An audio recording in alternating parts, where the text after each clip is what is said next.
processus bi. Parfois, Allah entre en contact avec le monde angélique, Alamul Malakut, et ordonne à certains anges de se rendre à Alamul Arwa pour choisir 2 âmes façonnées par le secret du Kaf. Ces âmes, une fois sélectionnées, doivent être insérées dans le point de fécondation du ventre maternel, après l'achèvement des 40 jours de développement initial. Lorsque cet ordre divin est reçu, les anges concernés suivent scrupuleusement le processus, empruntant le flux de la Inayatu jusqu'à la matrice maternelle. À leur arrivée, l'ange symbolisant le Alif et celui représentant le Mim tiennent chacun, avec son aile, une âme façonnée par le Kaf. Cependant, à ce stade précis, c'est l'ange incarnant le Lam qui intervient. Par l'expression divine Bismillahirrahmanirrahim, le Lam pose son aile sur la goutte embryonnaire et la divise en 2. Il est essentiel de rappeler que cette goutte embryonnaire est régie par un temps divin spécifique, 40 jours, qui selon le calcul céleste équivalent non pas à 24 heures terrestres, mais à une journée d'une durée de 19 heures sur Terre. Lorsque l'ange du Lam accomplit cette séparation, l'ange du Alif insère alors, dans l'une des 2 parties résultantes, le secret de l'âme qu'il porte façonné par le Kaf.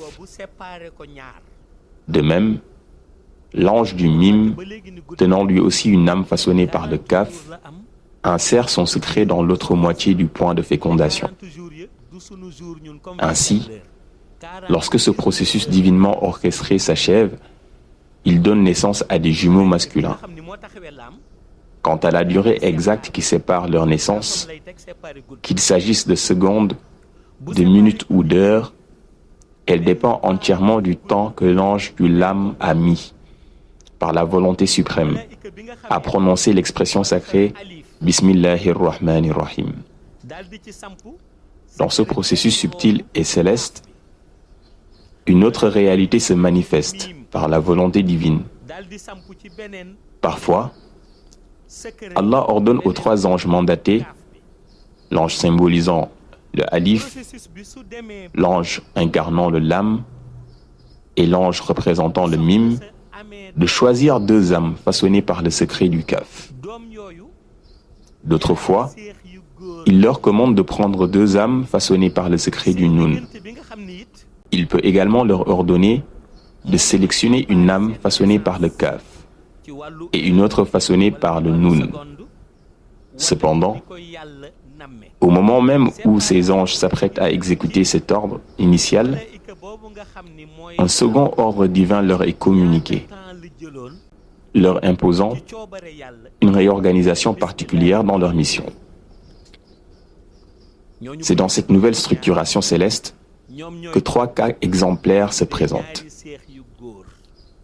Premièrement, Allah ordonne aux anges de prendre 2 âmes façonnées par le secret du Kaf et de les insérer dans le point de fécondation situé dans le ventre maternel. Ces anges, respectant leur configuration initiale, Alif, Lam, Mim, entreprennent leur cortège sacré vers la matrice maternelle.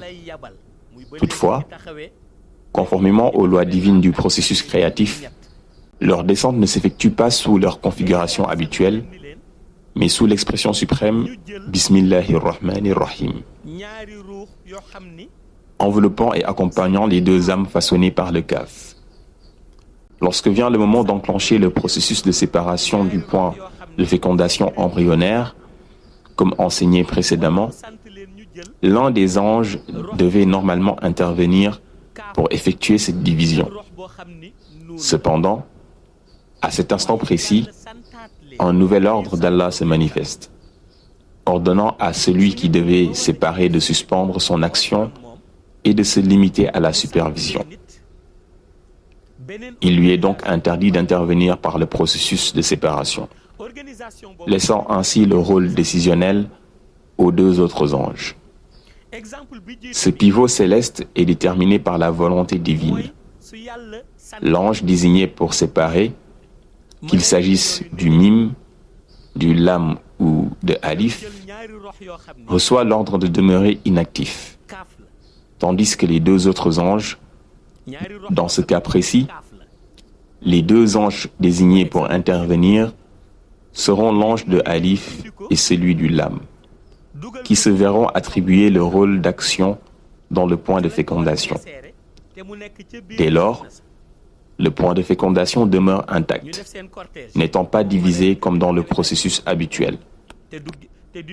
Dans cette configuration singulière, les deux âmes façonnées par le secret du kaf sont insérées directement et simultanément dans le même point embryonnaire, sans séparation préalable. Ainsi, ce processus diffère fondamentalement de celui précédemment enseigné concernant la naissance des jumeaux, contrairement à ce dernier où une séparation du point de fécondation est opérée. Ici, aucune division préalable n'a lieu. Par conséquent, l'ange du alif et l'ange du lam se voient attribuer la mission d'insérer simultanément les deux âmes façonnées par le secret du kaf dans la même goutte de fécondation, sans qu'il y ait une dissociation des deux entités spirituelles dès l'origine. Une fois cette insertion simultanée accomplie, cela n'entrave en rien le déroulement naturel du processus de grossesse. Toutefois, ce mode opératoire entraîne un effet secondaire qu'il convient de noter avec attention. Il est impératif de préciser que cette explication relève du processus divin et non d'une interprétation scientifique. Cet effet secondaire se manifeste lors de l'accouchement de la femme concernée. En raison de la configuration originelle du processus, les enfants qui naîtront seront ce que l'on appelle des jumeaux siamois, c'est-à-dire des jumeaux fusionnés physiquement dès la naissance. Pourquoi cette fusion? Le moment où l'ange chargé de séparer habituellement le point de fécondation reçoit l'ordre divin de suspendre son intervention et de se limiter à la supervision, une conséquence subtile mais capitale s'opère. Les deux âmes, bien qu'insérées dans un même point de fécondation, ne bénéficient pas de l'individualisation biologique que la séparation aurait instaurée. Ce décret échappe totalement aux scientifiques, car c'est Allah qui crée les êtres humains selon sa sagesse et son omniscience.